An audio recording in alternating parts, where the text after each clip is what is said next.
It's the next level. Hey, my name is Ross Marquand, and I play Red Skull. You are listening to Panels to Pixels podcast. Check it out. Geralt, you're fantastic at a great many things, but clearly fishing is not one of them. Have you caught anything today? What are you fishing for exactly? Is it cod? Carp? Pike? Bream? I'm just listing fish that I know. Zander? Is that a fish? I'm not fishing. I can't sleep. Right. Good. That makes sense in so much that it sort of doesn't. What's going on, Geralt? Talk to me.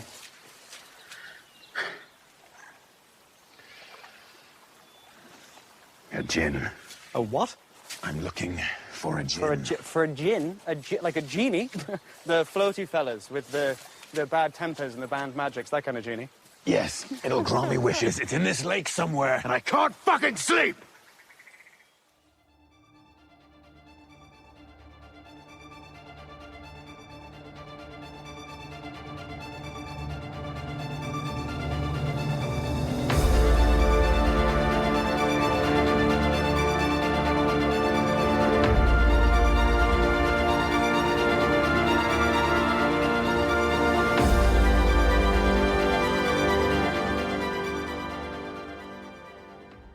Hey panelers, welcome back to the show. I'm Mark. And I'm Steve.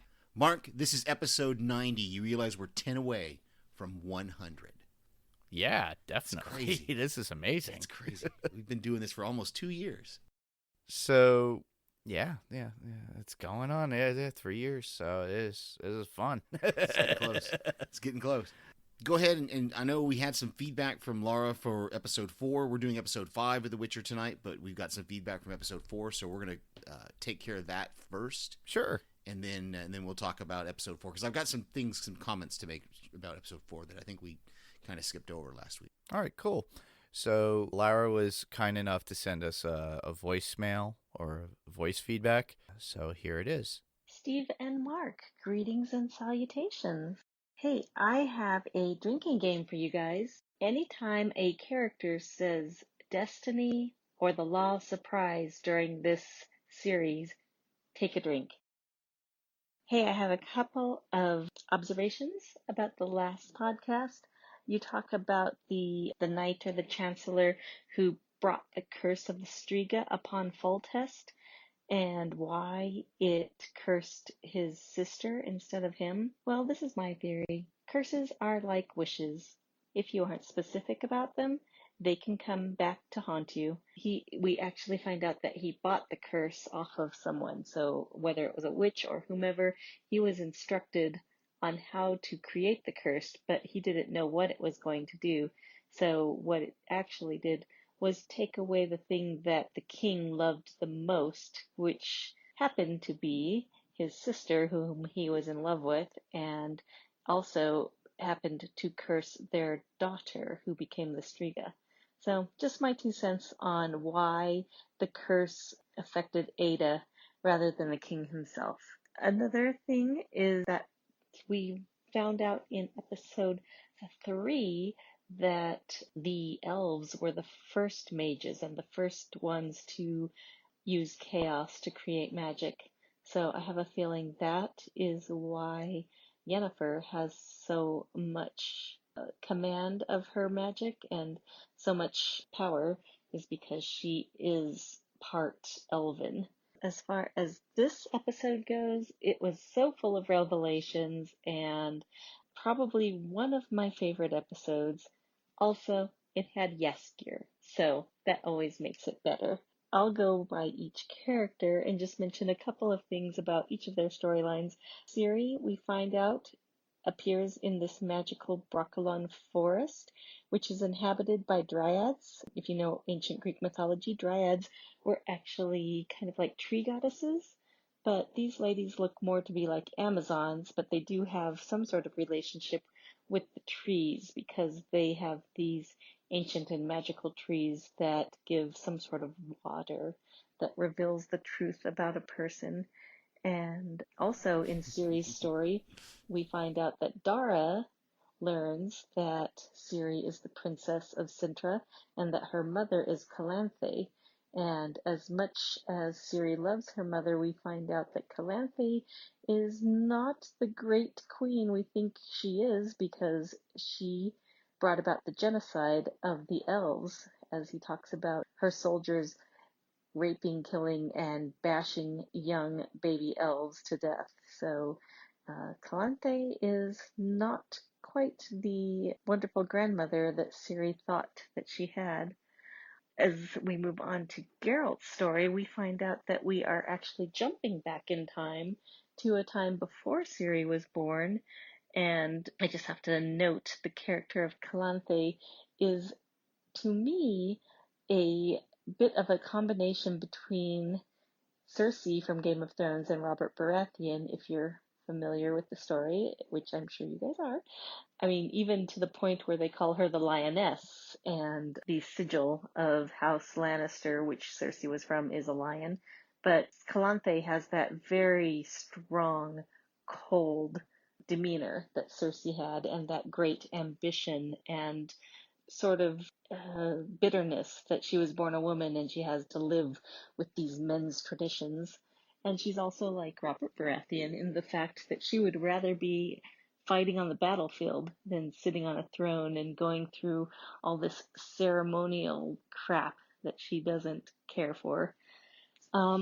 We also find out about, at this banquet, about the law of surprise, which to me seemed a lot like in ancient Greek mythology and in the Odyssey, there is something called the law of hospitality. And also, if you're familiar with Game of Thrones, you realize that a specific character in the books and movies breaks the law of hospitality, which has repercussions on the storyline and all the characters of that book, as does when Calanthe breaks the law of surprise in this episode, denying Destiny the law of surprise and the consequences that come from that.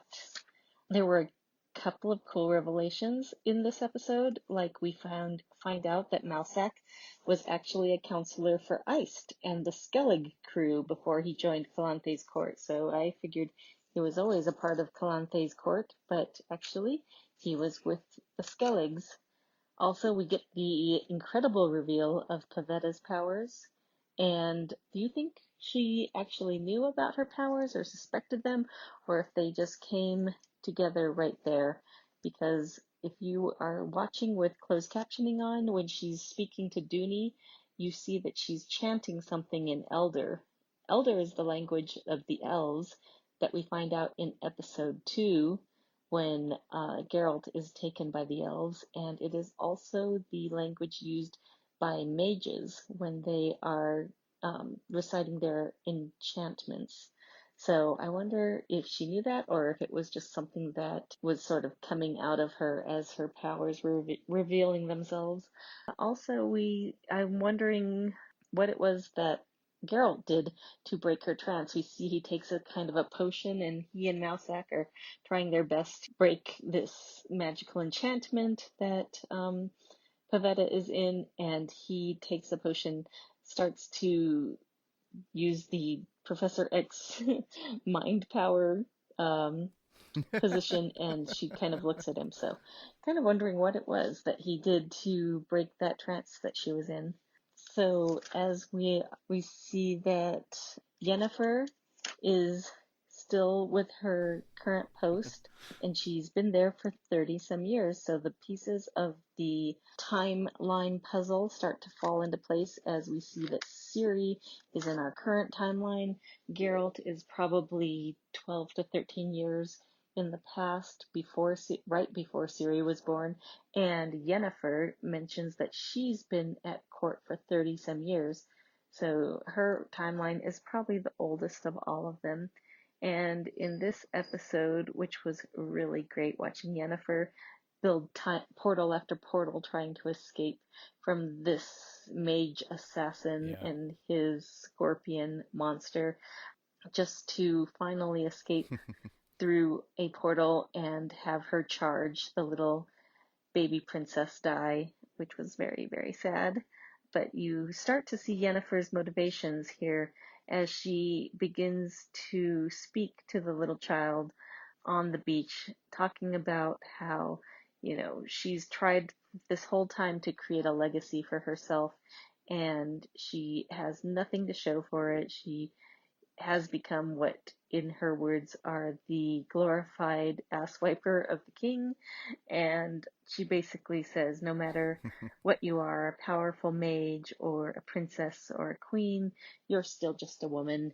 And because of that, you're just a vessel for what everyone else in this world wants. So she has a bit of a bitter taste in her mouth and viewpoint of what a woman is in this world. And thus, I think her passion and goal to create some sort of legacy for herself begins in this episode. So those are my opinions of the episode. I thought this was one of my favorite episodes of the series.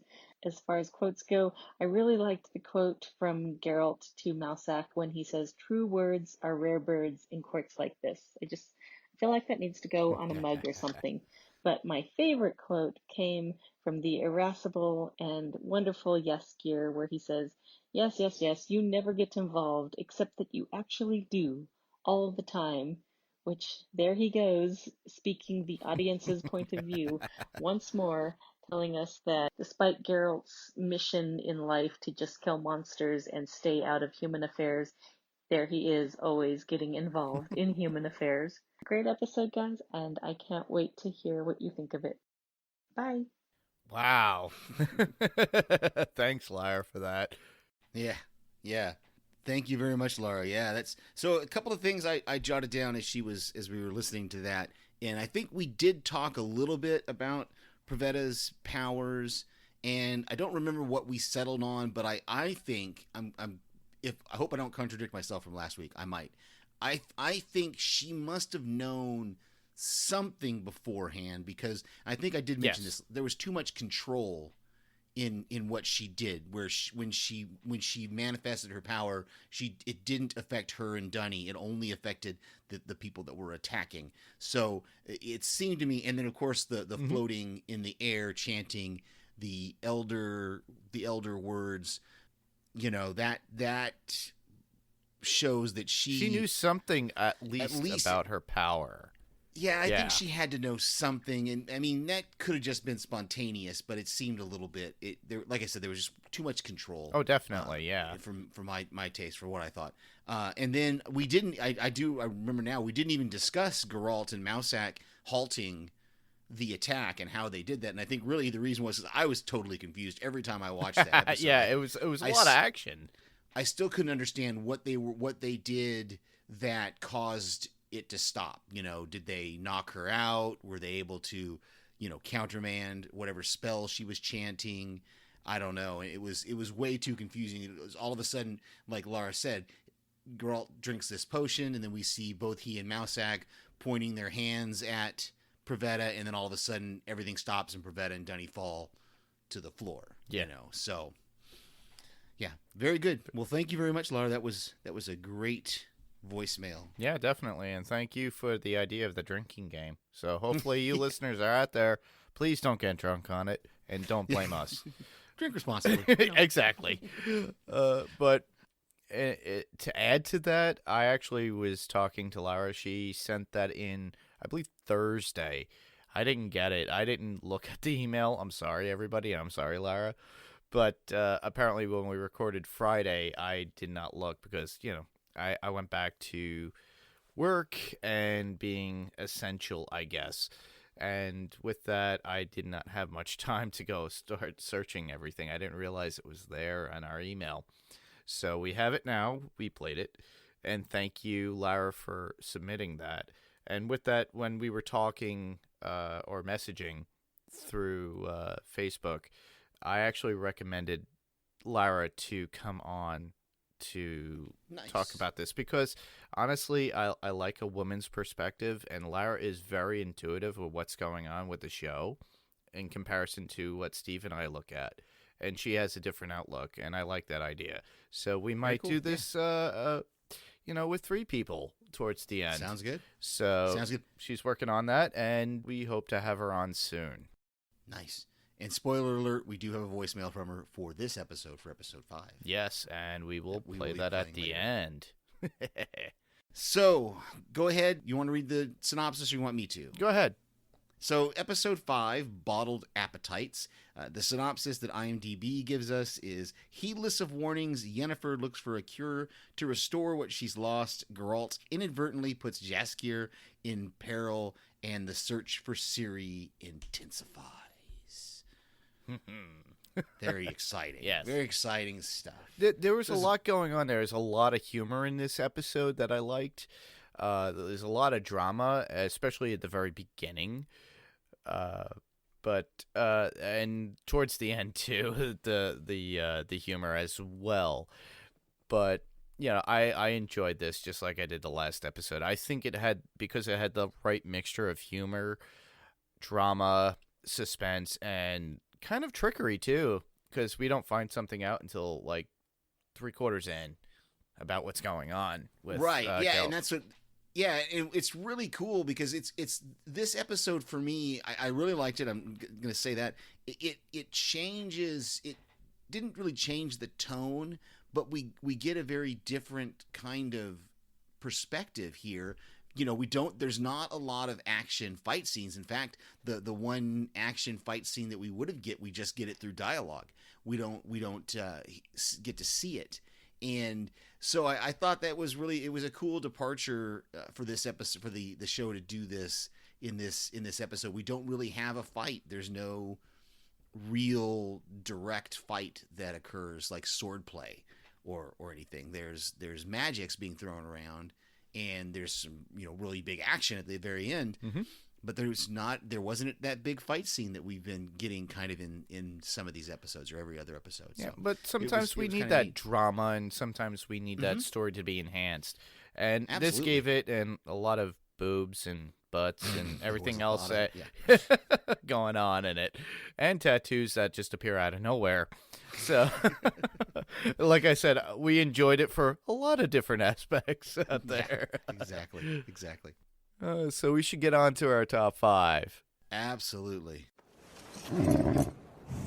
Don't judge me.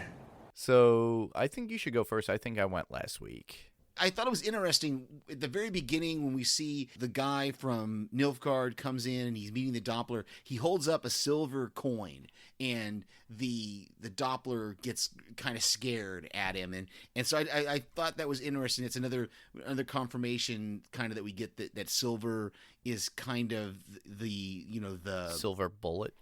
silver bullets, silver daggers, Yeah. silver these kind of things are the That kills What's the- shapeshifters or something. yeah, they're a weakness to monsters. Monsters have a weakness to silver. Monsters are magic users, or I guess magic users, monsters in general. And then when Fringilla has Mousak captured and they throw him on the ground there, she says something about a cell of, and I tried to catch it every time I watched it, but I couldn't catch what the material was that she said that they could put him in a cell made out of this, whatever this stuff was. yeah, and yeah. it would take his powers away. So that was kind of interesting that we're getting these glimpses of things that I don't think not much of this plays into later on in the series. I don't remember the season, but maybe it's going to be future things where we're going to start to see more of the weaknesses that used against magic users and monsters and stuff. So I thought that was interesting. Yeah, definitely. And my number 5, well, it's pretty much almost like you with the Doppler. Basically, he's just an interesting character. Where did this character come from? What was his history? How did he become to be where they are now? And how did they pretty much find him in some respect? And, it looked to me like he was easily paid off to look like Mousak, but also coerced, strong-armed in some respects because of the silver. Yeah, it was a weird scene there when the guy's hiring him, because the Doppler has a really weird way of speaking, to where he's speaking of himself in the third person. Yep, as we. We and they and all that, because I guess he must have some sort of piece of everybody that he's doppled. Exactly. Maybe still in him.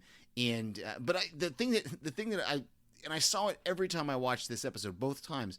That made me crazy because they didn't explain it. How does he change his clothes? Because when he's changing his face into Mousek's face, his clothes change to Mousek's clothes, and I'm like, is that a part of the magic that he's doing, that he's able to change his clothes as well? Maybe he's always naked and his flesh turns to clothes. Who knows?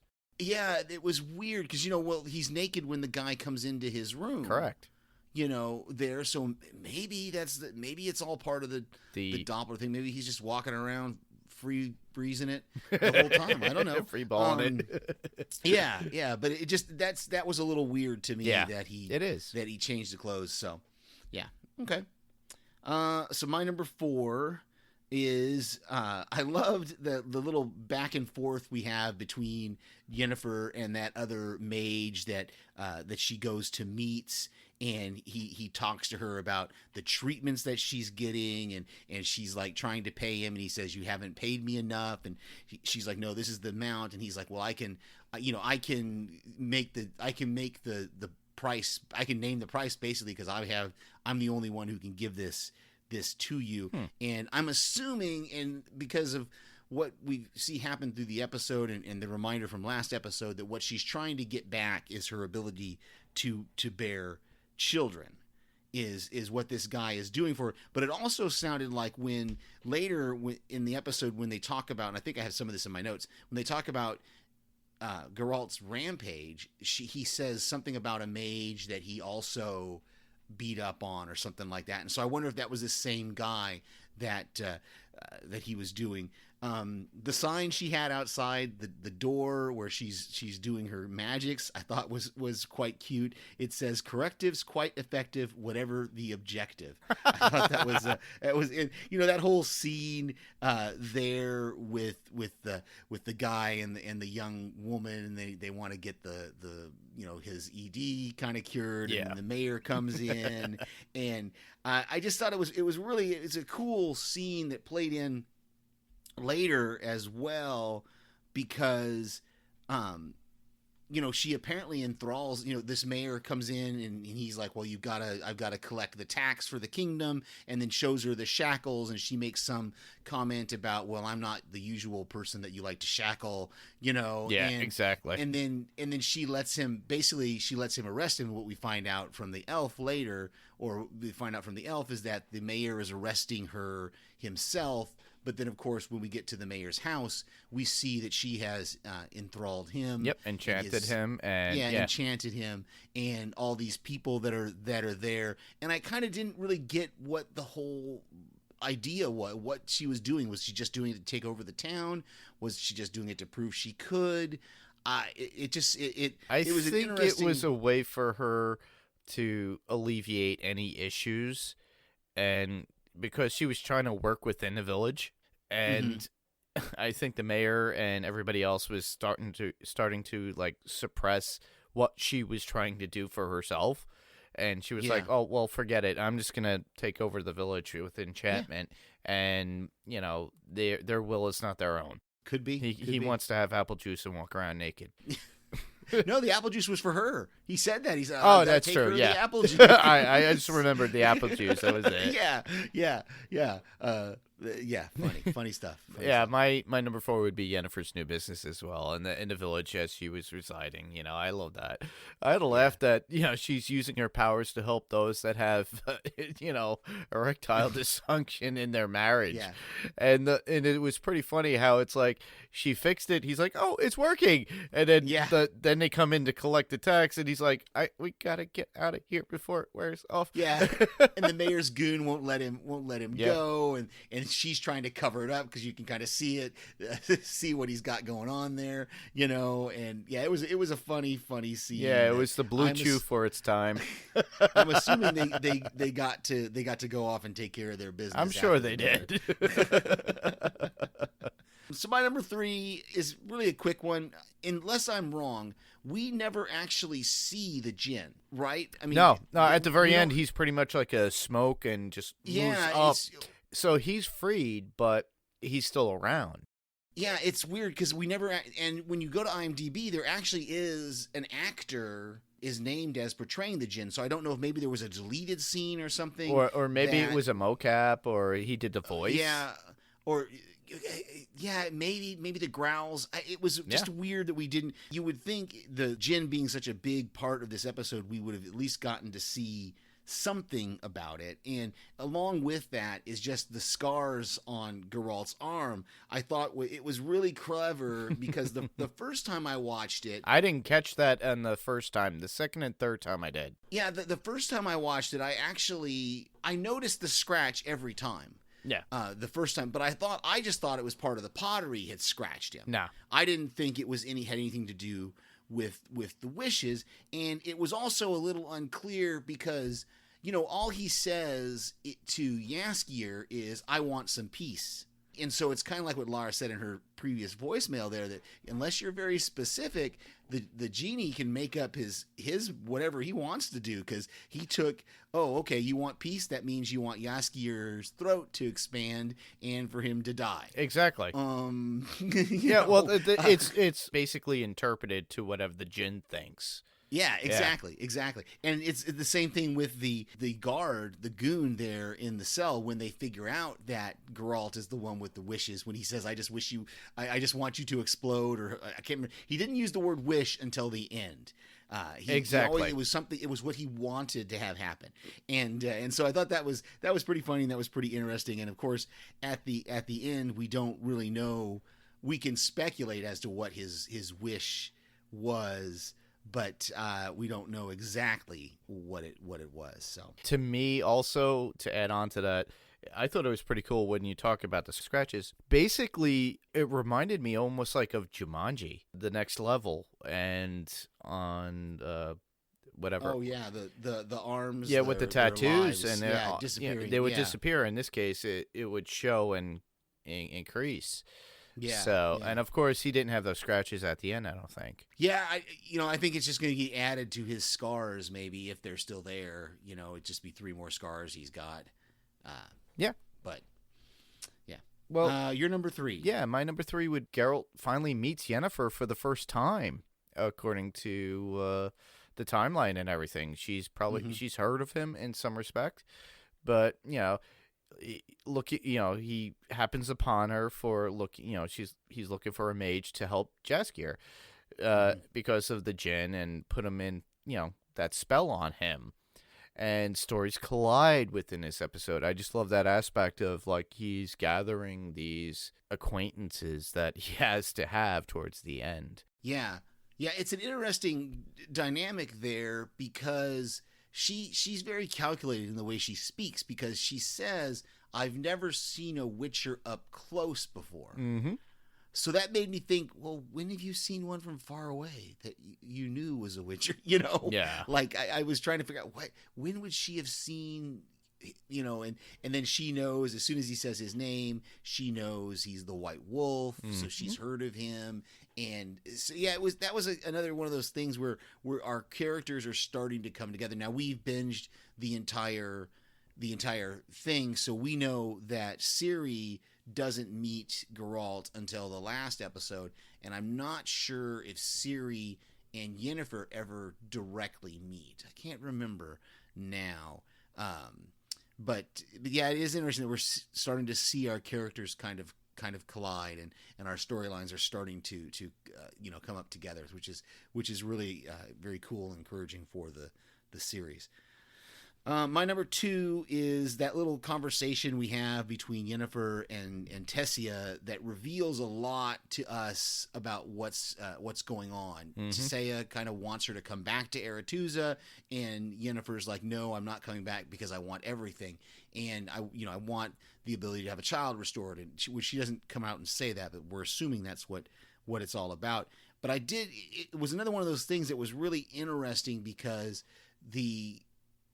Tessia tells her that if she comes back, there's a way to redeem herself with the council. And, we know that her losing the princess, losing the baby, and then abandoning Adair, or whatever the name of the country was that she was supposed to be the mage of, has now kind of blackballed her with the Magic Society. And I thought it was an interesting point when Tisea says something about Aretusa is important to, or I think Yennefer says something about Aretusa isn't important, and then Tisea comes back with no, Aretusa is the most important place in the world, or something like that. You know, that this is where the battle's going to be fought. That she sees there's something coming. There's going to be this big battle, and she wants the Agent of Chaos, who is Yennefer, back kind of in her fold, and to trying to get that redemption. So I thought that was really interesting that Tisea reached out to her, and Yennefer basically says, "Nah,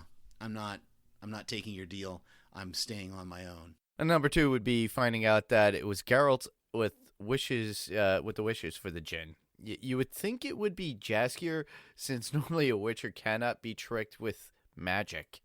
And to me, you know, watching Xena and Hercules, you always saw Gabrielle or Iolaus fall into some sort of weird trap like this. Oh, you're that's kind of cool. I didn't even think about that as a story trope, that it's the sidekick Exactly. who gets the big power. And then that didn't Jaskier happen is that sidekick in this case. That's an interesting So- point. Yeah, I didn't even think about that. And that is interesting. Yeah, and it just kind of just threw it at, you know, it's like, nope, we're going the other way. Yeah, and that's really cool that you bring that up, because it did, and I watched it. I was very close to watching it when I watched it for the third time to make sure I actually saw what happened. And so they're wrestling with the vase, whatever it is, with the vase, and it comes open, and Geralt is the one holding the seal when it comes open. So I think that has to be the reason why he was the Djinn's master, because the other guy was holding the vase. And because remember, Jaskier is holding the vase, and he kind of turns it over and shakes it out, and it's like, well, that's kind of anticlimactic, which again is just another example of, it's really cool. I love this character of Jaskier, that we have him being the voice of the audience that all the time. It's just really, really cool. I love to have how, him on yeah, screen. she brings, Laura brought that up, and I always laugh at it. Yeah, it was really cool to hear that, and I've got a quote from him that I'm going to read later, that I absolutely loved. But yeah, that is an interesting thing. Like I said, I watched it really closely the second and third time that I watched it, and definitely Geralt is the one holding the seal, because he turns it over, he looks at it, and then he gives that seal to Yennefer to say, you know, he says the Arfo or the Afro, the vase has been smashed, but here's the seal. So, and that's when he figures out that she wants to be the vessel for the Djinn. So, okay, so that brings us to my number 1. Correct. I started kind of talking about it a little bit. It's just the fact that Yennefer wanted to be the vessel for the Djinn. She wanted to try to trap the Djinn inside herself, and just all the things that went on with her specifically, like the fact that she enthralls and enchants Geralt, and he goes on this rampage that, again, like I said, I thought it was really interesting. They don't show us that. We just hear that from the elf who just shows up out of the blue. Oh, I just came here I heard about what you were doing. You're enacting her revenge for her. The guards thought I was trying to help you, but I was really trying to stop you, and all that. But and then of course the scene with Yennefer and Jaskier in the bed there, when she's putting the tattoo on herself and he wakes up. I just laughed every time I watched that with Jaskier getting up and going, did we He was all uncomfortable. Yeah. Yeah, he was very uncomfortable. And then just the fact that we don't know specifically what Geralt's last wish was. Was it to release the Djinn? Was it for him to sleep? Was it for him to have sex with Yennefer? I don't know. We don't know. We know these are 3 things that happened when he's, the camera goes to his face and he says, I wish, and then we just see his mouth kind of moving, and we don't know what else he says. And then the whole top of the thing explodes, and then goes on from there. Maybe we get that in season 2. Who knows? They might explain it in season 2. I don't know if they need to. I just thought it was kind of cool that we don't really know what his wish was, that it could have been any of these things. And so I thought that was pretty cool. Or to see his mom or something. Who knows? What's your number 1? My number 1 would be Geralt helps Yennefer because she wants to be the vessel, like you were saying before. But, to become pregnant, and that's her ultimate goal, just like Lara is, and, talking about, she she wants everything at this point, and she wants all the power, but she also wants what she kind of lost when she gained this power. So she wants everything right now. And, and Jaskier found them, at the very end, Jaskier finds them together, Geralt and her. It's funny. It's actually the elf. The elf is one of the first Yeah, he was the first one to see them, and then he comes over and goes, oh. they're alive, they're okay. And Jaskier's like, bollocks, because he's going to have this grand, epic song that he was going to sing for them, Yeah, of his death. Yeah, exactly. And then on top of that, the elf was heartbroken. You could see it in his eyes, too. Yeah. He's like, oh, no.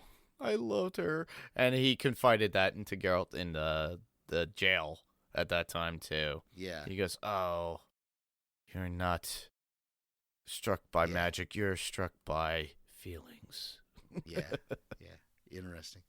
So we've got a few quotes here and then some notes. Yeah, we do. I'll start first. That would be Yennefer saying, nobody smart plays fair, when she magically moves the mirror as Geralt tries to get a glimpse of her naked before entering the bath. Yeah, I love that. That's cheating. For me, the first one I have is just at the beginning when we first see Geralt and Jaskier together. Jaskier says he just comes upon Geralt in the forest, and he's like, how long has it been? Has it been months? Has it been years? Has it been, I don't know. What is time? And I was just like, I thought that was a really cool quote because Jaskier, once again, is speaking like the audience, because we're constantly asking those same questions. Exactly. What time are we in? How long has it been since the last episode? Has it been months? Has it been years? Well, it's kind of like the decades? quarantine. We don't know. What day is it? I don't know. Exactly. What time of the day is it? Is it okay to drink? I don't know. Yeah. My second would be, where are we? And that's Círdan. At the spa. Where do you think we are? I thought it was funny. I really do. I thought that was great when he wakes the sarcasm up out of it. in the jail. Yeah. And my last one is what we were talking about there with when Jaskier wakes up in the bed with Yennefer, and she's naked, and he's like, definitely did not butter that biscuit. Wow. I couldn't. I thought, what is where is this guy? Yeah, where does this guy come up with these lines? We gotta let's see. I'm looking at my notes to see what have we not talked about. Let's just go back and forth. So my first note is that we find out why I mentioned it the last episode that Mousak took that scarf. It ended up being a scarf off from the queen's body. Yeah, there at the very end, and we find out here through the Doppler. That he was going to use that scarf to hang himself. Yeah. Mine would be when Yennefer rotates the first hourglass in the actual parlor when she was talking to I think it's another mage, and the parlor's big hourglass turns as well. And that was really interesting to see. I was like, wait. I was confused by that. But she's walking around, she's turning over hourglasses, and the other one, and the big one is moving. And I was like, what does this have to do with anything? Yeah, no, that was a good scene. Yeah. I thought, again, it was one of those funny kind of moments. I noticed in the last watch that when the elf mage and Geralt come to the mayor's house there at the end, he's still covered in the blood from the goon when his head exploded. Yeah, you can see it all over like his face and stuff. Exactly. Yeah. The last one I have would be the enchanted orgy that Yennefer had created. It was cool to see that Geralt was immune to it, but it's pretty funny though that he was not immune after she makes him go on a rampage at night, and then he gets arrested. It's really weird. Well, it is, but she kind of explained why that is, because you're right. He walks into the orgy. She says, "Oh, you're immune to my magics," and then later when he smells the flower smell, which I think that's revealed in the second to the second to the last episode, that had something to do with his mom. That smell, and that she said, exactly. Yeah. She said it took her a while, but she finally figured out how to get into his brain. And that was what it was, that he was immune at first, but the more she worked at it, the more she was finally able to enchant him, because she just had to figure out what was the thing. So I think she says that to him when he talks about trapping the jinn, and she says, yeah, it's the smell, what you're doing, I had to dig into your mind, and it was very useful for my trap. And then he says, oh, it's very useful for a nap. And then he Yeah. and then the next scene is him waking up in the jail. So yeah, I think it just took her a little time to get into his head. So he does have weaknesses. He does. So just a couple quick ones for me. I loved Geralt knocking out the goon with the money bag when the goon... Oh, yeah. It's like, oh, money gets me in? All right, cock. Yeah. And then I like that he noticed the scars on Yennefer's wrists. And so he realized that she had at some point tried to kill herself when they were talking about their upbringings and their childhood and stuff. And I think that's where she's trying to wiggle kind of into his mind and stuff. And then I guess we're to assume Yennefer used that teleportation power we saw in the second episode to get them out of the penthouse room there, or the high room, because it seems like she just popped out of that room and they popped into the ground floor. So she does use that type of teleportation again, which I thought was definitely kind of interesting. I was going to do a count for this episode, but I kept getting interrupted on my last watch of it, and so I lost count.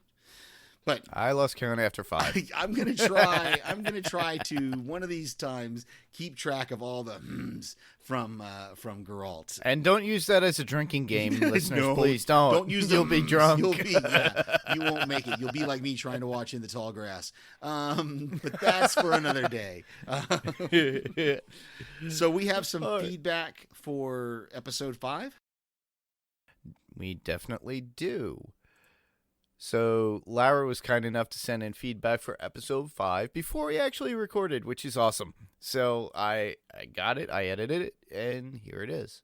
Hey, this is Lara with feedback for Bottled Appetites. Steve and Mark, do Geralt and Jaskier remind you guys of a certain cantankerous green troll and his adorably annoying donkey? This was such a great buddy episode for those two, and I enjoyed this episode mainly because this is where at least 2 of our 3 key characters finally get to meet. There's a lot of humor, and I always am delighted by a really good plot twist, which on first watch I did not see with this episode. First off, though, who is this B-rate Alan Rickman guy running some shady potions operation? I swear when I heard that voice, it sounded just like Alan Rickman, and then I saw the guy and I'm like, oh yeah, he's like a poor man's Alan Rickman. Anyhow, so Yennefer has left the court of Aden and gone rogue, set up a shop, and is selling magical Viagra. They're so hilarious, the words that she gives to stop the magical spell, kumquat and ragamuffin. I loved seeing Yennefer's development in this episode because she's finally had it with royalty and the Brotherhood of Mages, and she's kind of bound and determined to acquire power and a great legacy on her own. We see her trying to purchase magical treatments for her infertility from another rogue mage, and then we see her telling off Tissaia, saying that she'll never go work for the Brotherhood again, and proceeds to essentially enslave an entire town, bewitching the mayor and turning a bunch of unwitting citizens into her own personal sex toy puppets. Damn, Yennefer is a baller in this episode. My only question in this was, why is there an elven doctor? I thought the elves were kind of persona non grata amongst the humans, so that was a little confusing. Maybe it's in the books or something, but I thought it was strange that the doctor in town was an elf. Geralt seemed to understand when he was talking to Yennefer that the mages of Aretuza are modified when they ascend, but he couldn't be more wrong about the level of transformation Yennefer had to endure. He thought maybe she had a clubbed foot or split ends or something. He could have never imagined, as none of us can now, how twisted and deformed her appearance was in the beginning. I had a couple of favorite lines in this episode, and so many could go to Jaskier, who always has the wittiest and most hilarious lines, like, "Are you perhaps short a marble?" Or, oh, they really are alive. But my favorite line of the episode goes to the lovely Yennefer and her sassy quote to Geralt of, "Happy childhoods make for dull company." Hopefully you guys enjoyed this episode, and I'll talk to you next week. By the way, Awesome. I just gotta say, I love hearing the birds singing in the background of Laura's voicemail. I thought that's amazing. I've been on a few Zoom calls with some friends who have been able to do their calls outside, and you can hear the birds singing, and it's such a wonderful, wonderful, wonderful sound to hear in this day of being locked down and quarantined, to hear someone as able to be outside with birds singing. So thank you, Laura. Yeah, definitely. Yeah, and she's out there in Colorado, so yeah, it's amazing. It's fun. It's better than seeing turkey vultures where I am. I did want to comment one thing. I think the whole elf Lore? no, the elven bias is just certain places. I don't think it's generally. Oh, it's almost like Lord of the Rings, where I don't each think it's is all different. Yeah, I don't think it's because I think that's what they indicated in one of the places said like Nilf like Sintra isn't friendly to elves, but this other place is friendlier. So I think there's certain pockets around the country, and plus we have to remember, Laura, that we're dealing with so many different timelines here. We're not exactly sure at what point because there's been at least one, maybe two elf uprisings that we've heard about, so I'm not sure. Like I said, I don't think the anti-elf bias is held by everybody who's human. I think it's just certain places. So I love what she said about Jaskier, and I didn't write anything else down. Same here. I just loved her insight. Like I said, it's needed as a different point of view. Yeah, you and I kind of focused on the same things, I think. Sometimes, yeah, we try to get different things sometimes, but we are men, so we are gonna see similar things probably. So exactly. So that's pretty much it for the episode itself. But as far as comic book talk or comic talk in general, this came up today, and John Campea actually stated it on his show, and I loved listening to it, and I found it funny. Sony Pictures has an official name for their Spider-Man MCU universe, or Marvel Comics universe. It's called Sony Pictures Universe of Marvel Characters, and that's SPUMC. So you could take that as you will, but to me, that is the worst thing you can name something like that. So that came up, and that's apparently official through Sony. The next bit would be Disney is doing a live-action Hercules remake, and the guy who wrote the script for the movie is, he did the script for Shang-Chi, and he's involved. So, yeah. So, I guess Disney's sourcing out everything that they have within their collective, because, they're working on Marvel stuff as well as Disney stuff. I just hope it's not a musical. I hope they keep it almost like, what's the Japanese movie that they're going to do? I forget the name of it. Mulan? Mulan, Yeah, they're doing a live action. So Mulan's not going to be musical. I'm not into the whole cartoons into live action. I mean, I saw Lion King, and Beauty and the Beast was good, but Lion King was literally the exact, almost shot for shot, line for line, except for definitely, it was the exact same as the cartoon. Beauty and the Beast was a little bit different, so I actually liked the Beauty and the Beast live action one, but I don't have kids, and I'm not into some of this live action. I'm stuff. Curious about the Hercules one, because I was a fan of the Hercules animated movie by Disney. Yeah.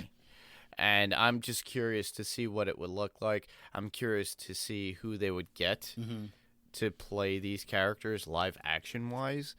Yeah. And I don't think they're going to get Danny DeVito to play the that half goat guy. Did he do a voice in the Yeah. Okay.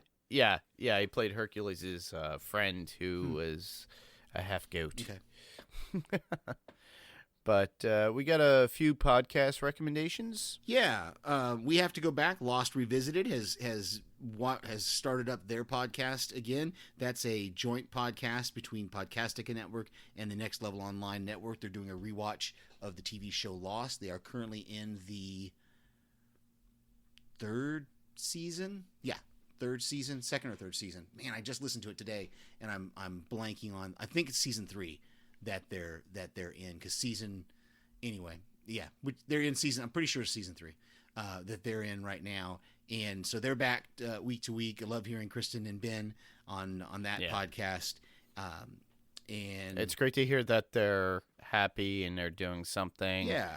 Yeah, it's good to hear friends that are actually out there podcasting, providing entertainment.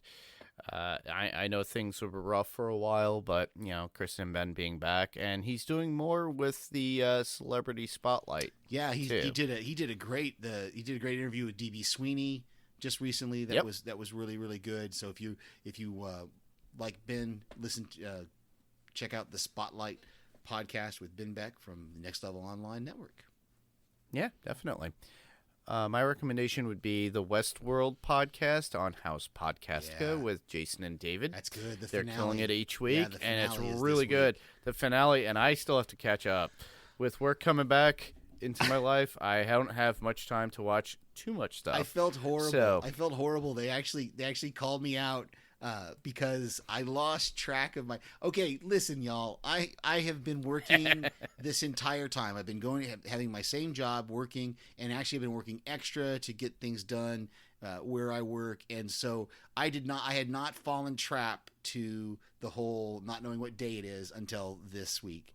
And I lost track of the days and when they were going to record or when to send a voicemail. So I will definitely have a voicemail to them for the finale, which airs on Sunday. Hey, but you're doing good things and you're being essential. Yeah, that's what exactly. matters. Come It on. was one of those things I actually messaged them and said, hey, when are you recording? And they told me, and I was like, sweet, I'll send a voicemail. And then, lost track of the day. So. Yeah, it's fine. We all do.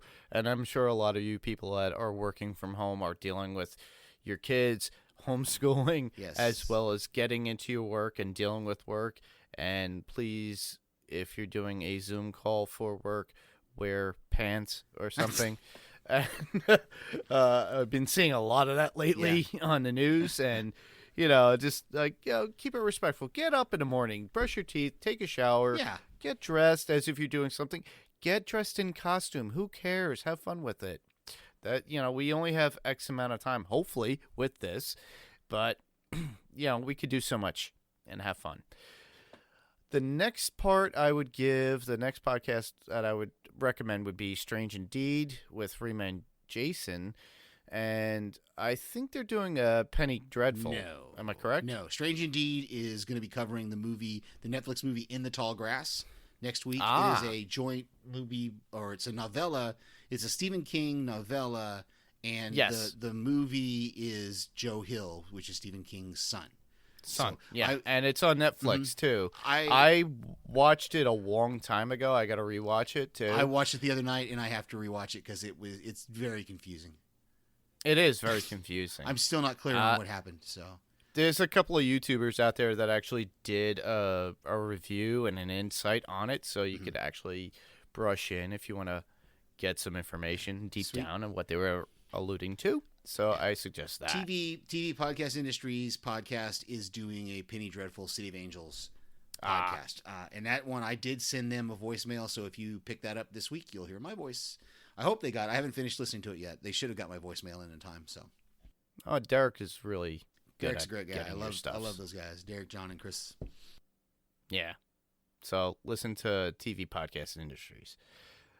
So I have one YouTube recommendation this week. That would be Inside of You with Michael Rosenbaum. Yes, I mentioned last week he does a podcast, but with the podcast, he actually records video of the celebrities he has, and he brings them into his house. You could see inside his house as well. Nice. You can see inside of him and his celebrities. It's pretty cool to watch. So, he's done so many. So there's so much to watch, and if you don't want to just listen. You could actually put it on your YouTube, on your Apple TV, or whatever you use to watch Apple TV on your TV.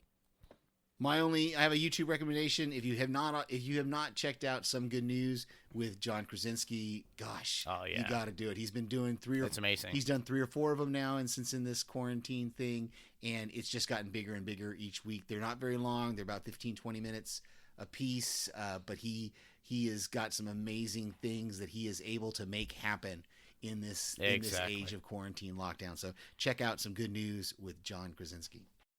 Exactly. And if you're not following him on Twitter, he actually reaches out to his fans to provide help with what he's going to talk about on, Some Good News. And he reaches out to his fan base to get information, which is really cool. And the last bit I would have would be, I mention it every week.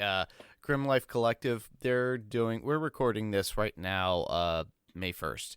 So they're doing tonight at midnight, but you won't hear this. But you could actually watch it if you want on your own and listen to their commentary at any given time. They always leave it up. But they do a midnight watch party, as it were, with select movies. And tonight they're doing The Children.